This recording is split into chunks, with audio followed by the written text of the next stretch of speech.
How do you set up a household budget? Sure, we all dream of comfortably retiring someday and being financially set, but the road to get there takes focus and willpower. So let's focus on getting started. How many times have you said to yourself, "If I only knew then what I know now"? Well, with the click of a mouse, you can have the world's financial tools at your fingertips. The very first tool that you should use is a pencil and paper, or a tablet and mouse, to understand where you're spending your money by documenting your budget. For 2 months, track all of the expenses that you have down to the last dollar. If you are single, you are in control of where all your money goes. But if you share expenses, you'll want to include the other person in the conversation. Including them may be difficult at first, but the only way to be successful with a budget is with full disclosure of your expenses. The goal here is to spend less than you make and work together. You're watching Budgetwrench, the channel that helps you upgrade your budget and puts that extra cash back in your pocket. Stay tuned until the end of this video, where you will find information on how to adjust your current budget and put hundreds of dollars back into your pocket. Now, let's take a look at your budget. Divide your budget into 3 categories: needs, wants, and savings. List all of the items that fall into each category. Hint: if you use a debit card, checking account, or charge card, the items that you purchased can be found on your monthly statement.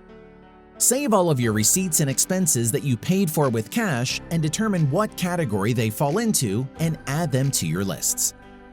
This budget is all about you, so always pay yourself first. Savings. Take 20% of your take-home pay and put it in a savings account until you have $1,000 saved. You'll be surprised how fast your savings will grow. This $1,000 is your first step to financial freedom. Now, here's where the willpower comes in. Only touch this $1,000 in case you have a real emergency. Once you've saved $1,000, continue to save 20% in a separate account for things like vacations or some other financial goal that you have on your bucket list. Needs. Next, 50% of your take-home pay is used to cover your needs. A roof over your head, also known as rent, a car payment, insurance, food, and utilities float to the top of this list.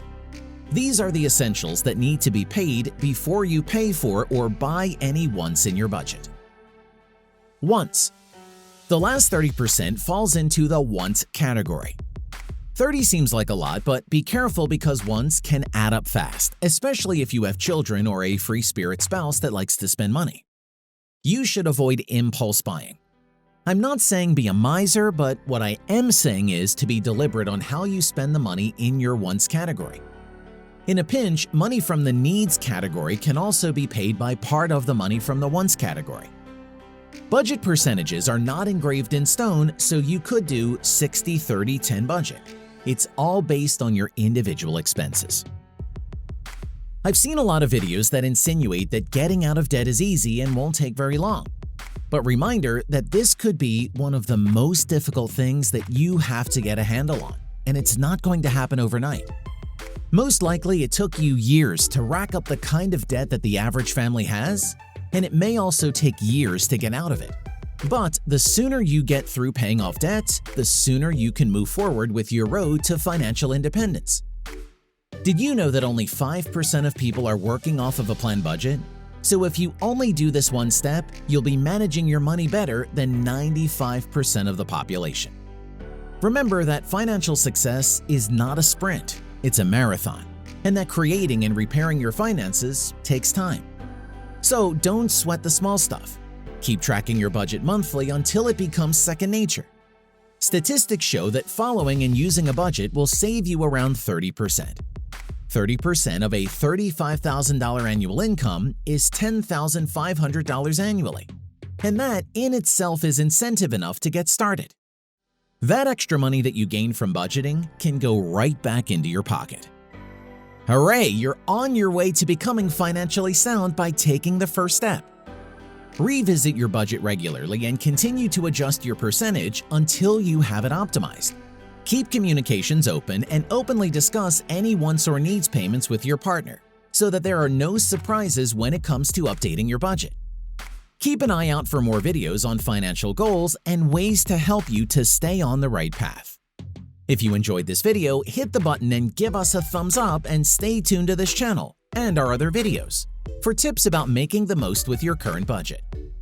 Let me know in the comments section how much time and money you've saved by using these tips, or if you have any other ideas for saving cash you'd like to see. And as always, keep upgrading your budget and your money.